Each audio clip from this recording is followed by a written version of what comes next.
Olá, turma do nono ano, tudo bem? Na última aula vimos aí pronomes relativos e, como quase todos os pronomes relativos, eles têm a função de quê? De substituir um nome, substituir um termo que está se repetindo, tá certo? E com isso, eliminar as repetições desnecessárias, tá certo? E vimos também a questão da acentuação, na verdade, revimos, tudo bem? Então vamos à correção da nossa atividade sobre este assunto. Na primeira questão, agora que você já conhece os pronomes relativos, extraia do texto como um quadro pode valer milhões, 3 exemplos em que apareça pronome relativo, que, tá certo? Então, desde já, volto a repetir, certo? Vou até repetir novamente, faça pesquisa sobre o pronome que, porque mais à frente precisaremos identificar como ele está sendo classificado na oração, se é como preposição, se é como conjunção, se é como substantivo, tá certo? Então é muito importante que você verifique isso, mas vamos vê-lo apenas como um termo que está substituindo um outro termo, perdão, na oração. Então vamos lá. Os lances que levavam, o preço do quadro era de $1 milhão a cada 3 segundos. Eram sinalizados por placas levantadas no auditório da Sotheby's. Próxima.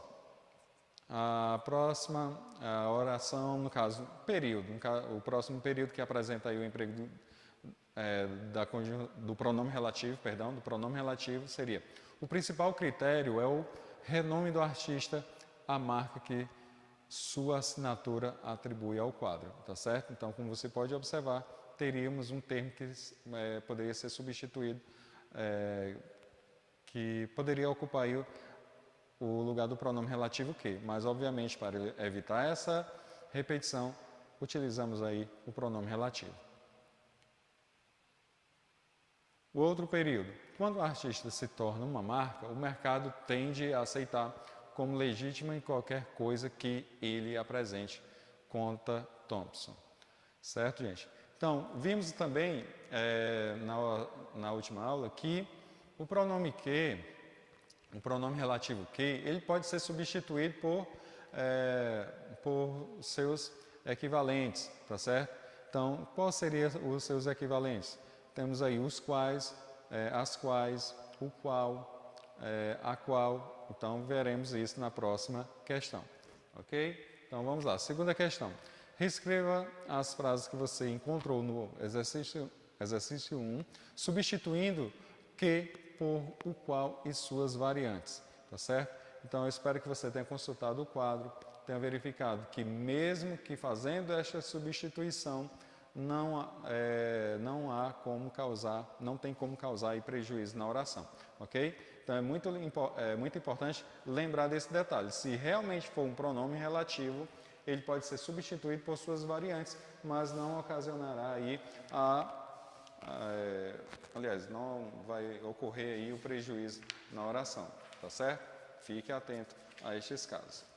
Então vamos aqui, como é que ficou a nossa resposta?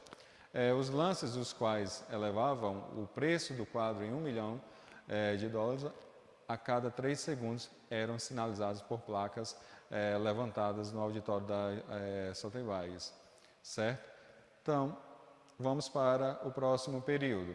No próximo período temos: o principal critério era o renome do artista, a marca a qual sua assinatura atribui ao quadro. Quando um artista se torna uma marca, o mercado tende a aceitar como legítima qualquer coisa a qualquer ele apresente, conta Thompson. Certo, gente? Então, muita atenção. Se for realmente pronome relativo, ele poderá ser substituído por essas variantes. Caso contrário, ele poderá ser classificado de uma outra maneira. Tudo bem? Vamos à próxima questão.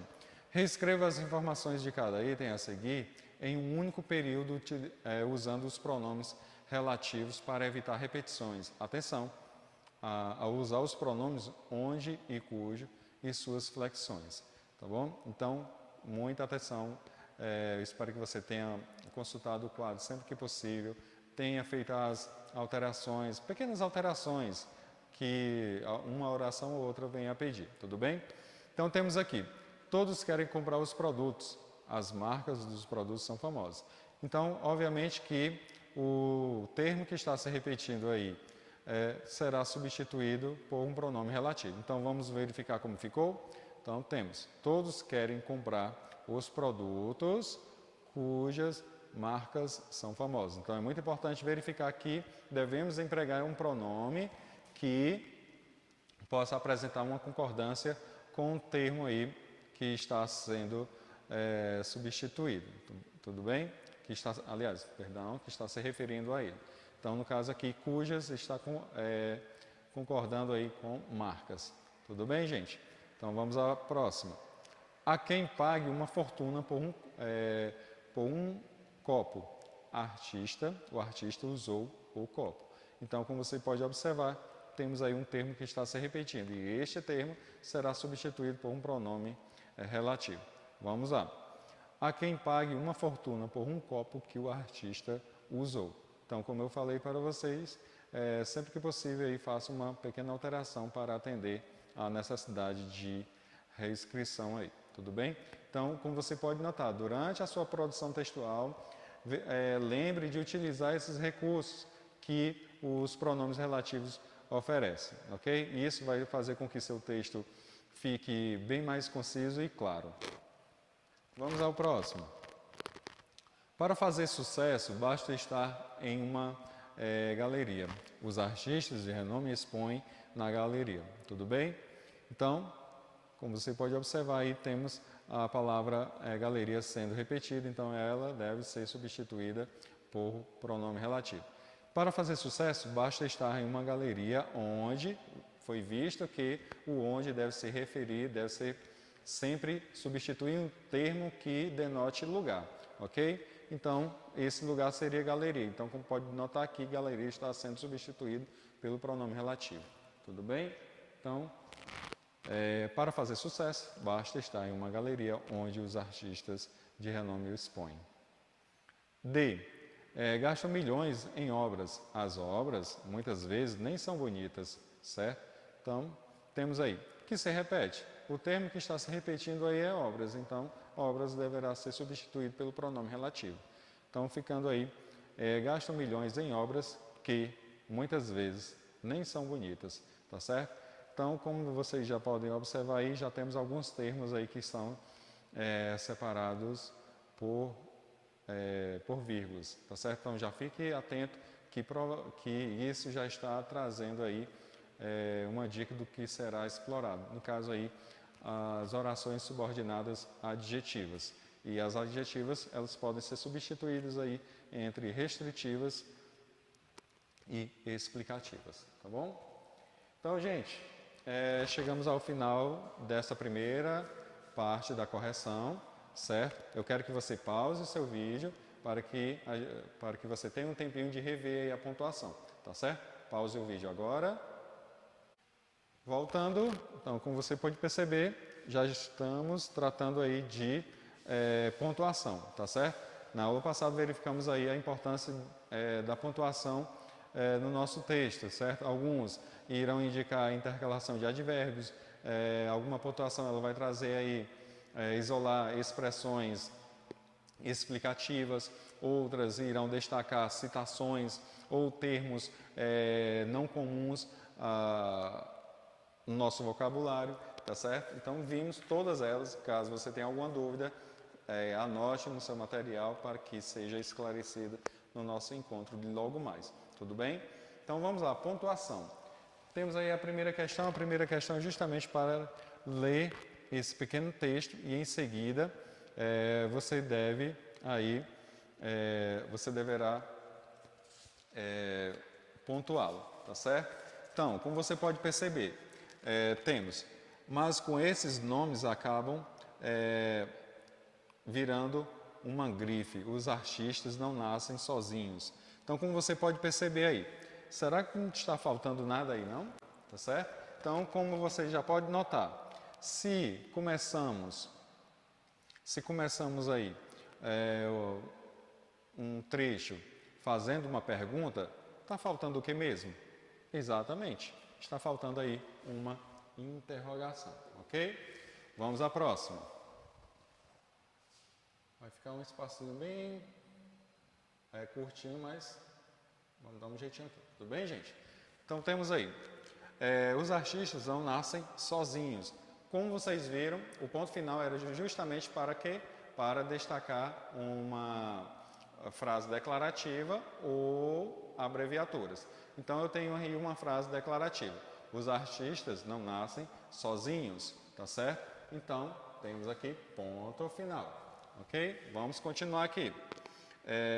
Precisam do suporte de gente especializada em lançar marcas e gerenciar valores. Mais uma vez aí, temos um período declarativo, temos uma frase declarativa, tá certo? E para esta frase declarativa, em que diz, precisa do suporte de gente especializada em lançar marcas e gerenciar valores, tá certo? Então, se eu tenho uma declarativa, obviamente que eu vou colocar o quê?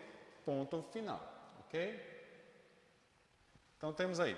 Além disso, estão lembrados aí do que foi falado? Quando se tem aí termos explicativos, inclusivos, devemos isolar com quem? Devemos fazer a utilização de quem? De vírgulas, ok? Ao consultar o seu material, você já verifica aí essa presença do além disto, isto é, tudo bem? Então vamos lá. Contam com pessoas dispostas a valorizar seus trabalhos. Então, conta com pessoas dispostas a valorizar seus trabalhos. Temos aí mais uma declarativa. Então, será ponto final. Rush, por exemplo, tá certo? Então, mais uma vez aí. Rush, por exemplo. Então, nesse caso, ele vai trazer aí um exemplo. Ele vai trazer uma inclusão, vai trazer uma explicação. Então, deve ser isolado por vírgula, ok? Por exemplo, recebeu ajuda do inglês Charles Sutton, certo? Então, como nesse caso aqui, se eu estou trazendo uma explicação, se eu estou trazendo aí uma oração intercalada, então, para orações intercaladas, eu devo utilizar exatamente quem? Devo utilizar vírgula, ok? O grande colecionador da nossa época. Pronto, terminamos aí esse período e ao término de um período devemos utilizar exatamente ponto final. Vamos à próxima. De tão reconhecido, ele consegue... Então, vamos lá. De tão reconhecido. Eu tenho aí um complemento que ele foi antecipado, quebrando a ordem direta. Então, nesse caso, eu devo isolar por quem?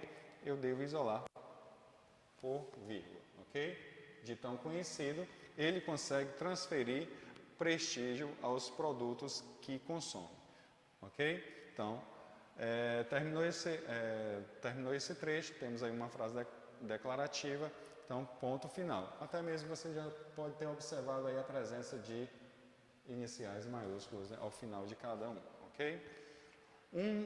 Um artista pode ser citado em artigos de imprensa, como, gente, na aula passada eu falei para vocês que devemos empregar aspas justamente para separar uma citação, certo? Então devemos utilizar aspas. Então aqui trata-se de uma citação. E dentro da própria citação existe um termo que precisa ser destacado, tá certo? Então quando eu tenho um termo que precisa ser destacado dentro de um outro que já está sendo destacado por aspas, então eu só vou utilizar aspas simples. Então, como você pode observar aí, um artista pode ser citado em artigos na imprensa como colecionado por Sutton. Então, se eu tenho aqui colecionado por Sutton, artigos de imprensa, colecionado por Sutton. Então, aqui eu vou utilizar vírgula simples, certo? Para destacar um termo que já está sendo destacado dentro da própria aspas, ok? Então, nesse caso aqui, devemos colocar aspas simples, ok? Cobiçado por Satie explica. Pronto, me perdi só um pouquinho aqui. Explica Thompson. E a cada uma dessas referências, provavelmente o aumentará o preço de suas obras, ok? Então, aumentará o preço de suas obras. Ponto final e fechamos aspas. Ok, gente? Então vamos dar continuidade aqui. Como aconteceu com a inglesa Jane Seymour. Então, nesse caso aqui, vai explicar o que ela fez. Se eu estou incluindo aí uma explicação e eu devo utilizar o quê? Abrindo a explicação, deverei utilizar vírgula. Tudo bem? Que pintou sustentada por Satie e vendeu suas criações para ele. Então, para ele. Mais uma frase declarativa, ponto final. Uma delas adquirida por 50 mil, adquirida por 50 mil reais, 2 leilões e de 2 décadas depois. Então, temos aqui, uma delas, aí abre justamente a vírus para trazer esta explicação. Uma delas adquirida por 50 mil. 2 leilões e 2 décadas depois valia o que? 5 milhões. Valia aí 5 milhões. Tudo bem? Então, 5 milhões, temos essa informação. 5 milhões, muito devido ao impulso que Satie deu à pintora. Ponto final. Tá certo, gente? Então, temos aí. Falta só sustentada por Satie e vendeu suas citações. Uma delas adquirida por 50 milhões. Pronto. Então, temos aí a pontuação que deve ser colocada. Então, note a presença aí de cada situação. Quando eu estou tendo aí uma expressão que foi deslocada quebrando a ordem direta, outras expressões que precisariam ser destacadas, certo? Por aspas ou aspas simples. Tudo bem, gente? Vamos à próxima questão. Próxima questão, relacione as duas colunas levando em conta os motivos pelos quais a vírgula está sendo usada em cada uma. Está sendo usada em cada frase. Então, temos a primeira aí. Não se importe tanto com as marcas, meu filho. Então, temos aí, vamos colocar o item B. O item B justamente para separar o quê? O vocativo. Tudo bem, gente? Próximo. Naquela galeria já foram vendidos 4 quadros famosos. Então, temos aí, nesta devemos empregar o item D, justamente para separar os adjuntos adverbiais. Então, naquela galeria já foram vendidos quadros famosos. Tudo bem? Então, no caso aí, um adjunto adverbial que foi deslocado. Então, quando há uma deslocação de algum termo ou expressão, quebrando assim a ordem direta, então ele deverá ser isolado por vírgula. Vamos à próxima. Koons, criador de uma famosa escultura de Michael Jackson, valoriza tudo que assina. Então, nesse caso aí, Koons. Então, temos aí o item C, justamente para que separar um aposto, e que seria, nesse caso aqui, que seria esse aposto? Um aposto explicativo. Tudo bem? Então, a próxima. São leiloados quadros, esculturas, painéis e muitos outros objetos. Tá certo? Então, quando temos aí elementos de mesma função sintática, deverá ser utilizado aí vírgulas para fazer esta separação. Tudo bem?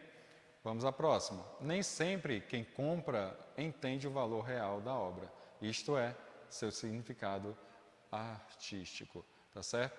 Essa vírgula aqui ela foi utilizada para separar aí certas expressões explicativas. Então, isto é, além disso, tudo bem? Vamos à próxima. Justifica a utilização dos sinais de pontuação destacados nas frases a seguir. O leiloeiro, antes da última martelada, perguntou. Então, a vírgula que ela foi... temos aqui. A vírgula, ela vai indicar justamente aí... ela vai indicar justamente a presença aí de um termo explicativo e os dois pontos vai indicar também os dois pontos indicam a fala de personagens e a vírgula vai separar aí um termo explicativo, tudo bem? Item B, 63 milhões de dólares é um aviso, estou vendendo.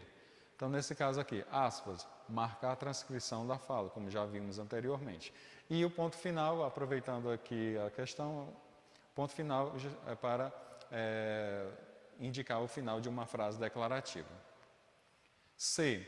O tubarão de 12 milhões de dólares, a curiosa economia da arte contemporânea. Então, temos travessão para destacar expressões explicativas. Então, quem tem caráter explicativo? Temos aí parênteses, tem caráter explicativo, vírgulas tem caráter explicativo. Então, preste atenção que a pontuação ela não vai ter uma função específica. Tem outras que podem também assumir essa função, ok? Então, travessão, parênteses e vírgulas também vão apresentar a mesma função que travessão, ok? De explicar. D. Basta olhar ou cheirar as criações do inglês Chris of Lee, feitas com esterco de elefante e vendidas por mais de 5 milhões. Então, os travessões e parênteses, então, travessões, não citei anteriormente, mas travessões pode ser utilizado também para elencar. Voltando para o item D, certo? Os parênteses, isolar expressões ou orações intercaladas, tá certo? Como você pode observar, temos algumas orações que elas foram intercaladas, mas que vão favorecer aí na construção do texto. Gente, chegamos ao final da correção. A página relacionando conceitos, ela será corrigida no nosso encontro de logo mais, tudo bem? Então, qualquer coisa, anote alguma dúvida que tenha ficado para que possamos eliminar durante o nosso encontro, tudo bem? Então, tchau, até a próxima aula.